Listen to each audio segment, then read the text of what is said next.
Good morning everyone. तो आज हम पढ़ेंगे George Orwell, Eric Arthur player. 1903 से 1950 तक इनकी टाइमलाइन है। इनका पेन नेम जॉर्ज ऑरवेल था और सही नेम जो है वो है Eric Arthur player. He was an English novelist and essayist, journalist, critic, best known for the allegorical novella Animal Farm and the dystopian novel 1984 animal farm के 1984 जो ये इसके वर्क है ये वेरी वेरी इंपॉर्टेंट है। एनिमल फार्म 1945 में आया and जो है 1984 ये 49 में आया। ठीक है।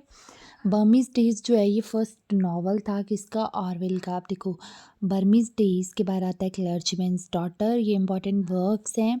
उसके बाद आता है कीप द एपेडिस्ट्रा फ्लाइंग, फिर आता है कमिंग अप फॉर एयर, फिर आता है एनिमल फार्म, फिर आता है 1984, फिर आता है 1933 down and out in Paris and London, फिर आता है 1937 the road to big empire, 1938 homage to Catalonia. अब इसका ट्रिक तो मैंने नहीं बनाया बट चलो बना के देखते हैं। ठीक है। बर्मीज डेज, उन दिनों में क्लर्जीमैन की जो डॉटर थी वो फ्लाइंग मतलब फ्लाई करना चाहती थी। कहाँ पे, एयर में। ठीक है।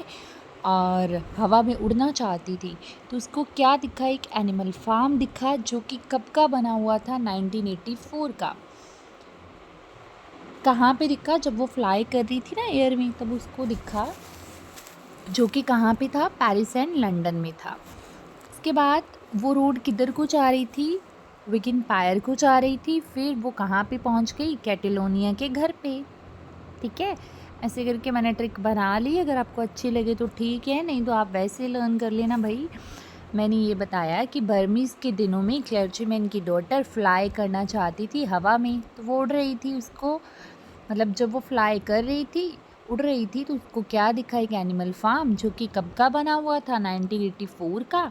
कहाँ पे दिखा उसको, पेरिस एंड लंदन में। और वो रोड किधर को जा रही थी, बिग एम्पायर को। एंड पे वो कहाँ पे पहुँच गई, कैटेलोनिया के घर पे। His non-fiction works including The Road to Big Empire documenting his experience of working class life in the north of England। ये क्या है, कहते ये नॉन फिक्शन वर्क है और ये किस चीज़ को दिखाता है, नॉर्थ ऑफ इंग्लैंड की वर्किंग क्लास लाइफ को। ठीक है। होमेज टू कैटेलोनिया किस चीज़ का एक्सपीरियंस है, soldiering for the republican faction group of the Spanish civil war. George Orwell's animal farm is an example of a political satire. Animal farm किसकी example है, political satire की। Original title क्या है इसका, animal farm a fairy story. ये very very important है, a fairy story. कभी कभार वो लगा देते हैं फेरी अ स्टोरी। ठीक है। तो ध्यान से देखो, पहले ए है, फिर फेरी है, फिर स्टोरी है। Such were the joys is a long autobiographical essay. ये क्या है, ऑटोबायोग्राफिकल एसे है, किसके द्वारा, ऑरवेल के द्वारा। Orwell was briefly taught French by Aldous Huxley. इसको फ्रेंच किसने पढ़ाई, एल्डस हक्सली ने। हाँ, इसकी ना बड़ी सारी इंपॉर्टेंट कोटेशंस हैं, जैसे big brother is watching you, ये 1984 में आती है ना। ऐसे करके ना डबल थिंक और थी इसकी रूम 101 है ना, thought police, thought crime, memory करके ऐसी बड़ी सारी कोटेशंस हैं जो कि बहुत बहुत इम्पॉर्टेंट है।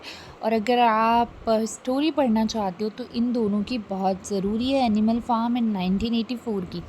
इन दोनों नॉवेल्स को पढ़ लेना, इसमें कौन कौन से करेक्टर हैं और क्या क्या है। ठीक है। कौन कौन सी इंपॉर्टेंट कोटेशन है, क्योंकि मेनली क्वेश्चन यहीं से बनते हैं।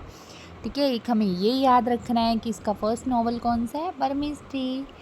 आई होप कि आपको वीडियो अच्छी लगी होगी। Kindly like and subscribe my channel.